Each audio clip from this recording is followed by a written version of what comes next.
C'est clair que nous vivons une période d'incertitude. Malheureusement, plusieurs organismes aujourd'hui ne sont pas équipés pour travailler à distance ou sont incapacités parce que les bureaux sont fermés. Donc aujourd'hui, la technologie était en est encore meilleure. Moi, j'ai la confiance que nous allons sortir de cette crise et c'est important pour se préparer et renforcer vos capacités, devenir plus fort, plus agile et puis puissant. Donc, Kim, je pense qu'il y a plein de choses à faire. Il ne faut pas regarder Netflix. Il y a plusieurs choses à faire à l'interne. Donc, aujourd'hui, je voudrais vous parler de ce que vous pouvez faire pour renforcer votre profil tech. Donc, c'est quoi le profil tech puissant? Pour commencer, la première chose que vous devez, la première question que vous devez vous poser, est-ce que mes systèmes TI sont accessibles facilement, sans tenir compte tenu de lieux physiques? Aujourd'hui, les PDG dirigent les entreprises à partir de leur téléphone mobile. Je ne parle pas de courriel. Ça, c'était pertinent en 2005. Je parle des rapports annuels, informations détaillées sur vos donateurs, sur vos bénévoles, sur vos bénéficiaires. Capacité de continuer les opérations n'importe où, c'est maintenant la norme. Aujourd'hui, cloud, c'est plus la nouveauté, c'est la norme et c'est essentiel comme on voit. Les organismes qui sont attachés à leurs solutions installées sur l'ordi, dans le bureau, sont à risque. Numéro 2, une autre norme importante, c'est avec d'autres outils et d'autres solutions que vous avez. Nous avons toute notre base de données, clients, donateurs, clés, comme nous avons Salesforce, Zoho, HubSpot, Giftworks, DonorPerfect, Prodon. Il y en a beaucoup qui utilisent Access encore. Il y en a d'autres qui utilisent les fichiers Excel. Nous avons également nos plateformes de courriel comme Gmail, Outlook, Yahoo. Il y a aussi MailChimp, comptabilité comme QuickBooks en ligne, le Sage 50, le Xero, il y en a d'autres. Nos revenus rentrent via Canadon, PayPal, Stripe, Eventbrite, Samplic, par chèque. Donc, tout ça, il y a beaucoup de plateformes que nous utilisons tous les jours. Selon notre expérience, un organisme moyen utilise 7 à 10 outils différents pour accomplir la mission. Et la plupart du temps, ces outils, malheureusement, ne se parlent pas et sont en silo. Et cela veut dire qu'il y a beaucoup d'activités, export, import, beaucoup de ce qu'on s'appelle le massage et chirurgie de données, beaucoup de transactions qui sont saisies à la main. Mais moi, je pense que c'est une perte de temps incroyable. Cela impacte votre agilité et flexibilité. Donc, aujourd'hui, les attentes sont que les solutions sont connectées. C'est possible, c'est accessible et c'est essentiel. Numéro 3, OK, vos solutions sont cloud et ils sont connectés. MailChimp parle avec votre Zoho ou notre CRM. Vos livres de comptabilité sont connectés. Maintenant, nous rentrons dans la zone qui change la donne. Ici, nous parlons des automatisations. Ça veut dire que si X a le roi. Exemple, la mise des ventes du billet du gala est envoyée à l'équipe automatiquement. Ça veut dire que quand vous avez un grand événement, c'est important de voir le niveau des ventes. Mais en général, on rentre dans notre Samplic ou d'autres systèmes, Eventbrite, pour regarder où est-ce qu'il est rendu. Mais si on avait ce rapport automatiquement à tous les jours quand nous avons un grand événement. Un autre exemple, les tâches pour faire le suivi avec nos donateurs sont cédulées automatiquement. Donc, le processus de suivi avec les donateurs peut être automatisé et personnalisé selon le profil de chaque donateur. Ça, c'est automatisation. Et là, numéro 4, le plus puissant, c'est intelligence artificielle. Maintenant, les algorithmes sont disponibles pour tout le monde. C'est possible de prévoir qui fera la don et quand. Et ça nous permet d'attraper ceux qu'on est en train de perdre. Donc, c'est les algorithmes qui peuvent nous identifier les donateurs qui sont en risque de perte et faire un suivi et une communication ciblée. C'est maintenant disponible pour un système intelligent de recommander des actions spécifiques basées sur son profil de donateur que je vous montrerai tantôt. Donc, quel est votre profil technologique? Comment pouvez-vous l'enforcer? Mais c'est un pas à la fois, une étape à la fois. Il faut commencer par, numéro 1, s'assurer que votre système sont infonuagiques. Ici, nous oublions quelque chose très basique. C'est quoi l'oxygène de chaque organisation? Ce sont des données propres et complètes. Donc, l'action qu'on peut prendre aujourd'hui, c'est vraiment vos données. La qualité des données comporte plusieurs aspects. Normalisation. Est-ce que Montréal est écrit toujours avec accent aigu? Est-ce que votre code postal sont dans le même format, en majuscule? La structure, quelle sorte de données vous racontez? Les cohérences, l'actualité. Et aujourd'hui, j'aimerais passer un peu de temps sur un aspect qui est très important, qui est la complétude. Trop souvent, nous voyons des gros trous dans les données de nos clients. Et c'est malheureux. Les données sont notre meilleur ami et nous ne les recueillons pas auprès de nos donateurs, nos bénévoles, nos bénéficiaires. Et c'est critique. Nous dévivons le sexe et la langue principale de nos donateurs. Souvent, je vois que nos donateurs sont insultés parce que nous utilisons sollicitations génériques. Donc, c'est fondamental. Sur le plan stratégique, les données nous racontent des histoires. Sans des données complètes et riches, nous ne pouvons pas bâtir une stratégie durable. C'est impossible. La complétude peut être difficile si on y pense, mais si on travaille pas continuellement. Donc, où est-ce qu'on peut commencer? Aujourd'hui, je vous propose de collecter 10 points des données suivantes. Sollicitation, assurez-vous que chaque donateur dans votre base de données a une sollicitation qui est pertinente. Monsieur, madame, docteur, maître, pour que vos lettres de remerciement et vos communications sont personnalisées pour chaque donateur parce que vous pouvez fusionner ces champs dans votre lettre de remerciement. Un autre courriel, souvent, on a plusieurs champs pour courriel, donc c'est important d'avoir le courriel. Ça, c'est aujourd'hui facile. Mais téléphone mobile, donc dans les cas, si on veut faire un appel à notre donateur, est-ce que nous avons le mobile téléphone pour envoyer le texto peut-être, parce que maintenant, plusieurs campagnes sont faites par texto.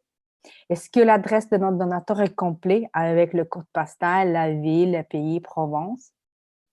La langue principale, hein, ici au Québec, nous avons les anglophones, les francophones, donc c'est très, très, très important de s'assurer que vous avez votre langue principale de vos donateurs, vos bénévoles également.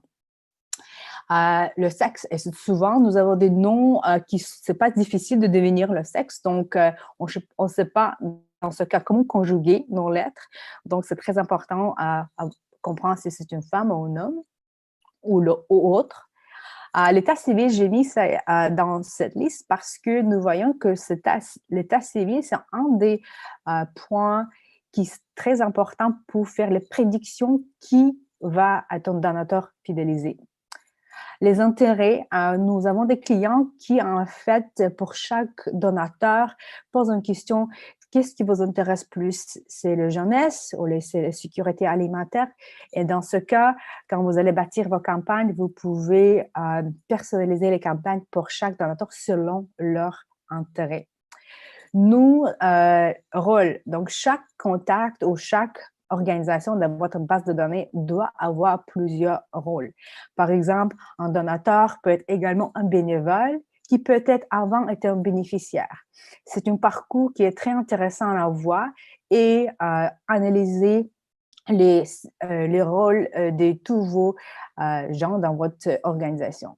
La même chose côté organisation. Souvent, nous avons les organisations qui nous supportent dans nos galas, mais ils ont également les commanditaires. Ils ont également les fournisseurs.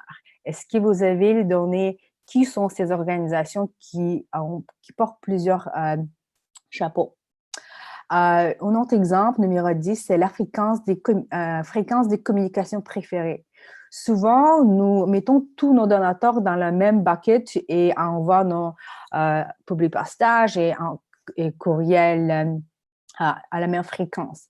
Et si on posait une question pour chaque donateur, combien de fois vous voulez nous communiquons avec vous?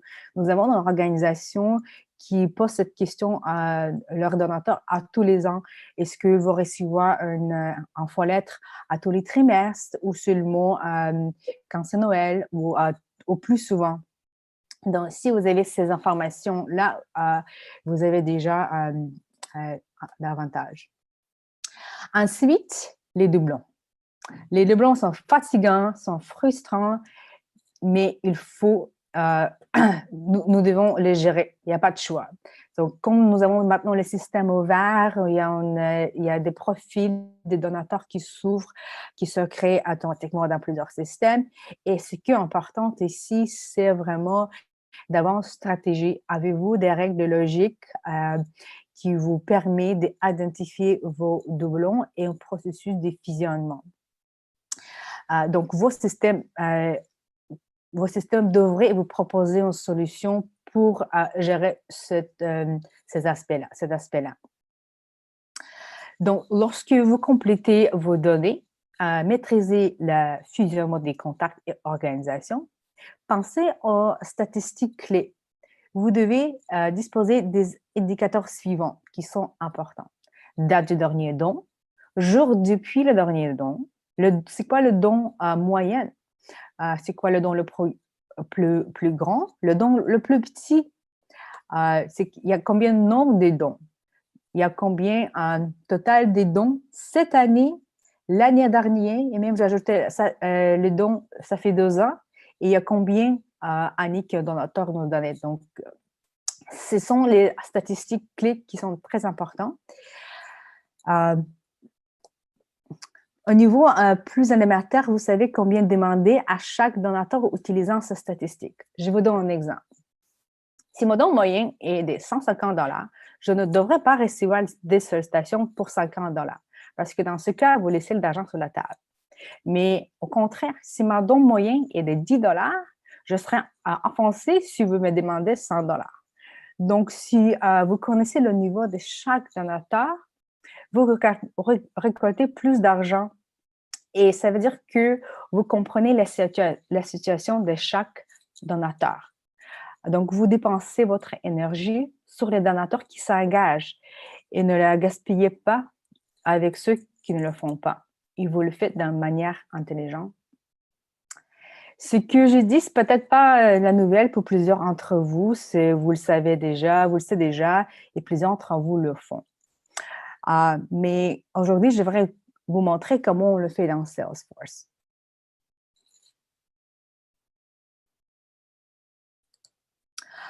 Salesforce est une plateforme CRM numéro 1 au monde. Les entreprises l'utilisent, mais il y a des modules puissants qui sont développés pour les OBNL qui changent la donne. Donc, comme vous voyez ici à Montréal, nous avons Centrale du Grand Montréal, Centropole-Roulant, Dupont Alimentaire NGG qui utilisent Salesforce comme leur système clé. C'est quoi l'impact de Salesforce? Dans le monde, il y a 40 000 OBNL qui l'utilisent. Eux, ils rapportent une baisse du coût des services de 32 %. Ils rapportent également une base de données, rapportent une hausse des donateurs fidélisés de 24 % et ils disent qu'ils sont beaucoup plus efficaces. Et pourquoi? Mais en fait, enfin, Salesforce, c'est pas un outil pour les ventes dans le domaine de philanthropie. C'est un outil, moi je dis, c'est un centre de commandement pour gérer l'ensemble de vos activités. Collecte des fonds également, évidemment, les bénévoles, mais également les programmes. Nos clients géreront les banques alimentaires, les interventions dans le refuge, les bourses pour les jeunes. Nous gérons pas trop long dans Salesforce. Les activités pour les personnes âgées. Chez Partageons l'espoir, Salesforce gère toutes les commandes et toutes les livraisons de la nourriture pour les écoles. Mais ce qui apporte du valeur énorme, c'est l'intégration avec d'autres d'autres outils cloud établis. Par exemple, nous allons montrer Samplic, comment Salesforce fonctionne avec Samplic. Mailchimp, Eventbrite, Canadon, ça s'intègre avec vos Gmail et Outlook, SurveyMonkey, presque tous les formulaires en ligne. Donc, si vous utilisez Google Form, JotForm, Gravity Form, autre forme, si c'était en ligne, et si c'est bien établi, sécuritaire, c'est connecté avec Salesforce. Donc, plus que 3000 applications cloud c'est possible de les connecter avec votre CRM base de données. Donc là, j'aimerais prendre quelques minutes pour montrer comment ça fonctionne.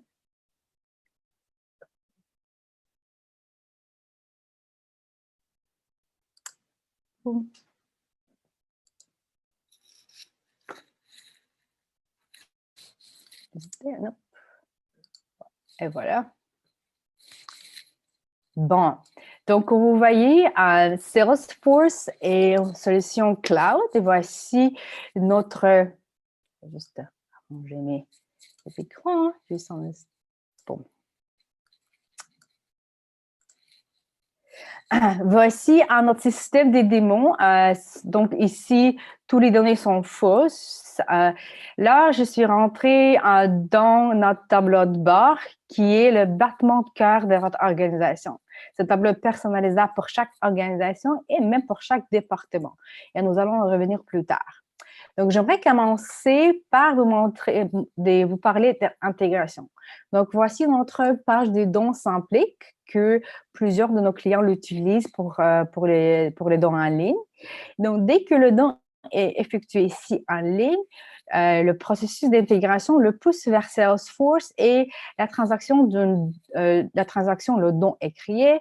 Si le donateur existe dans le système, ça va être associé avec le donateur existant. Si le donateur n'existe pas, il y a un autre dossier fiche donateur qui va être créé.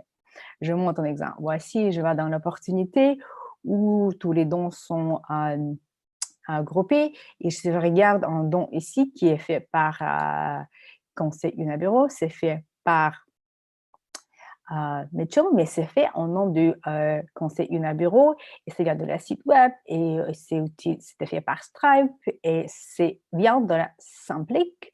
Et ce que nous aimons beaucoup, c'est qu'on est capable de mettre le reçu qui Samplic a émis dans notre transaction. Donc, si le donateur nous appelle et dit qu'ils ont perdu le reçu, qui arrive tout le temps, on est capable d'aller chercher le reçu, les imprimés, c'est ouvert. Oh, est-ce que c'est ouvert? Non, ça, vous ne le voyez pas parce que c'est mon écran, mais le reçu des charités est sauvegardé dans le don. Et quand le donateur nous appelle, on peut facilement faire suivre le reçu pour ce donateur.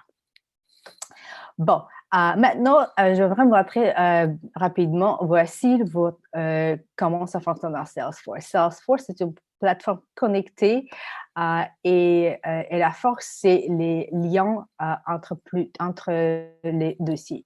Là, je suis sur le compte des conseils Unaburo. C'est une organisation. Comme vous voyez ici, Salesforce nous propose et surveille si nous créons nos doublons. Et s'il y en a, il va nous proposer de fusionner soit les contacts ou le compte. Voici l'information sur l'organisation, la carte qui est propulsée par Google. Donc, complétion des données, ça va être facile parce que Google nous propose comment on complète l'adresse en fait. Voici les statistiques sur organisation, donc du premier don à la meilleure année de don. Donc, il y a beaucoup de statistiques et les gens comme Kim peuvent facilement bâtir les campagnes intelligentes et personnalisées s'ils ont les statistiques comme telles à leur disponibilité pour faire les campagnes ciblées. Ici, nous avons nos statuts d'organisation et tous les contacts qui sont associés.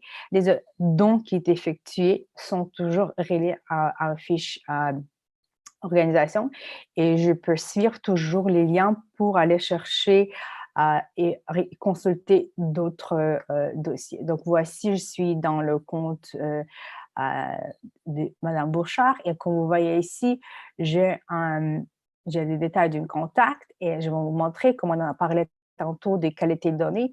Voici, j'ai une note des qualités de données pour la fiche de Sylvie Bouchard. Et ce note-là, on a programmé selon vos préférences.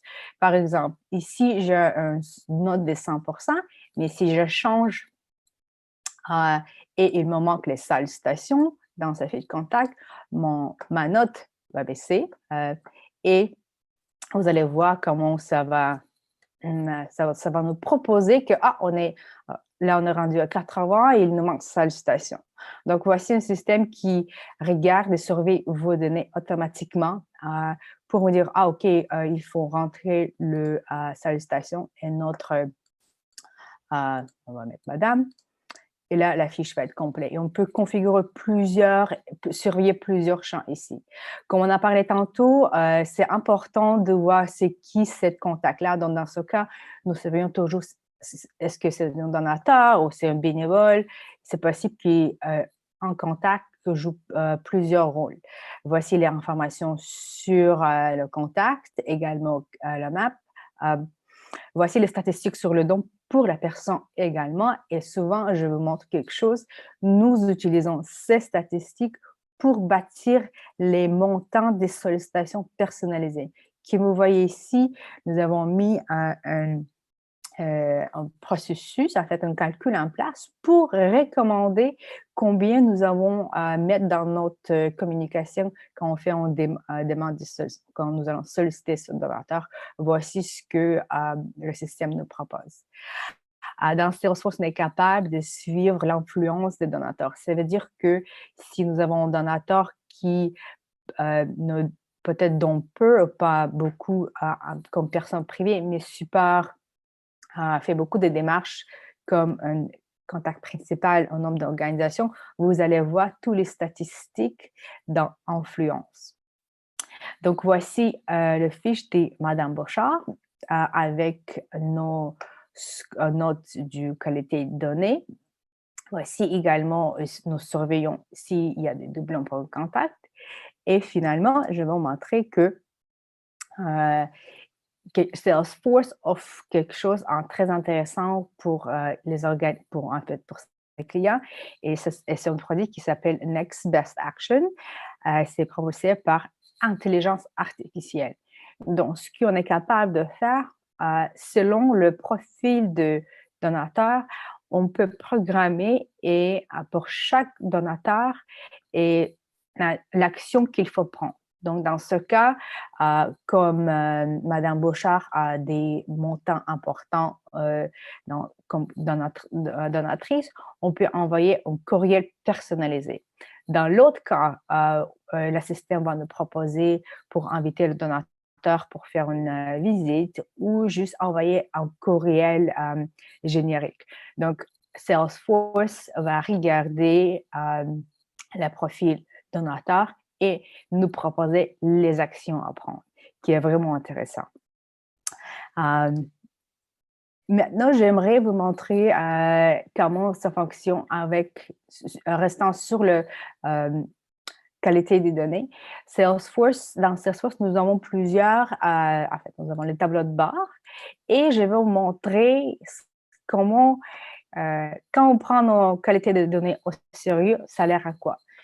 Donc, ici, dans mes dossiers, je vais vous montrer qu'il y a un tableau de bord sur nos qualités des données.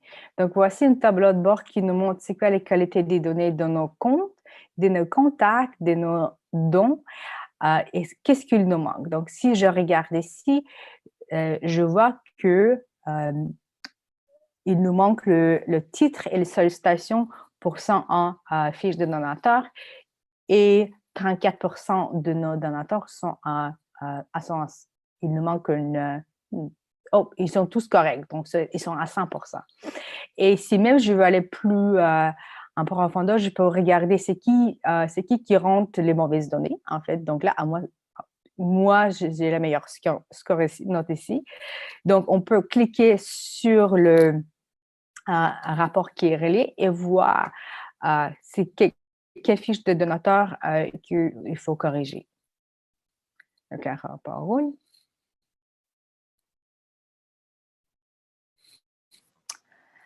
Donc, voici mon rapport. Et là, si je veux ouvrir, je vois qu'il y a j'ai 18 fiches où il me manque le salutation. Je peux ouvrir les détails et aller directement dans la fiche contact pour nettoyer tous ces données. Donc là, j'ai plusieurs contacts où il me manque le salutation. Donc là, pendant ces temps-là, ce que je peux faire, rentrer dans chaque fiche de donateur et rentrer les informations, le complétude des données.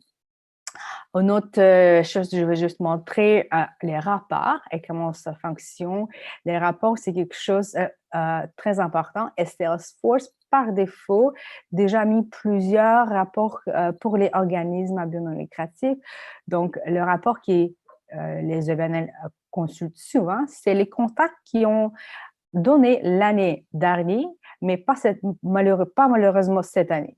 Donc, ce rapport est disponible par défaut, comme je pense qu'il y a une trentaine de rapports qui sont là par défaut pour commencer. Donc, les tableaux fonctionnent comme les tableaux croisés. Donc, même si vous voulez bâtir les autres, c'est très facile de le faire. Donc, voici mes donateurs qui ont donné l'année dernière, mais pas cette année malheureusement. Et ce que je peux faire, je peux donner cette liste à mes bénévoles maintenant et en fait utiliser ce rapport pour faire des appels ou faire un autre rapport pour en fait aujourd'hui appeler les donateurs qui ont donné cette année. Donc appeler les gens, prioriser en fait la liste pour faire les appels pertinents. Comment ça fonctionne dans le dernier truc que je montrais. Si je regarde tous les tableaux de bord, en fait, ce sont des rapports. Et voici mes dons par cette année, par campagne. Je vois le montant, mais si je veux ajouter un graphique et mettre la graphique dans le tableau de bord, je peux le faire. Et ici, peut-être ça c'est pas le meilleur graphique, donc je peux toujours changer et avoir l'intelligence mes rapports comme ça et ajouter ce graphique dans mes rapports annuels, dans le tableau de bord, dans l'accueil ou dans les autres parties de ma Salesforce. Et ces rapports peuvent être automatisés et livrés à tous les matins, à tous les semaines, à la fin de chaque semaine. Donc, c'est quelque chose qui est personnalisable. Est-ce que j'ai oublié quelque chose? Non, en fait, c'est ça. Il y a plusieurs choses que je peux vous montrer dans Salesforce. C'est une plateforme énorme, donc ça peut être complexe et nous, toujours, essayons de le garder ensemble. Je vais juste revenir dans mes slides.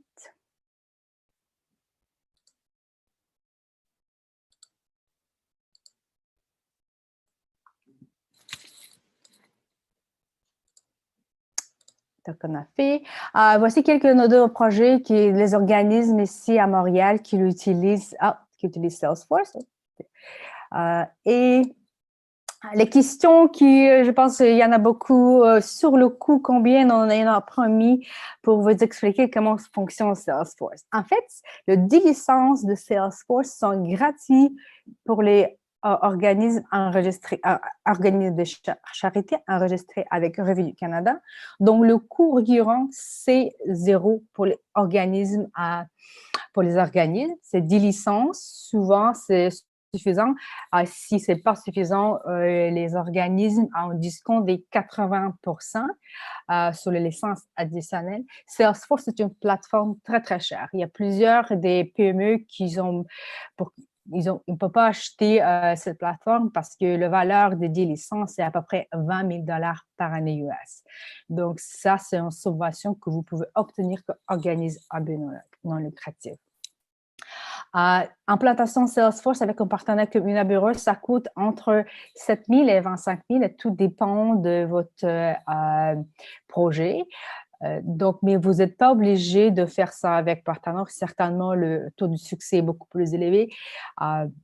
Mais si j'ai le choix pour vous dire, écoutez, vous pouvez commencer, ça ne coûte rien, même pour essayer vous-même parce que la plupart des modules sont déjà préconfigurés et il y a plusieurs ressources en ligne disponibles. Donc, si vous êtes, il y en a qui sont capables de le faire tout seul. Le coût annuel de support, mais en fait, si vous n'utilisez pas les consultants, il n'y a aucun coût aucun coût récurrent pour utiliser Salesforce. Quand vos licences vous coûtent zéro, il n'y a pas de coût de support au niveau quotidien. Et combien ça prend pour implanter Salesforce? Ben, ça dépend également de votre organisation. Si vous êtes une petite organisation, ça prend à peu près 5 à 6 semaines. Si vous êtes un grand organisme, notre projet le plus long était à peu près 6 mois. Donc, tout dépend de votre portée du projet. Et maintenant, je vais passer à Kay pour faire notre sommaire et nous allons accorder votre question. Merci beaucoup.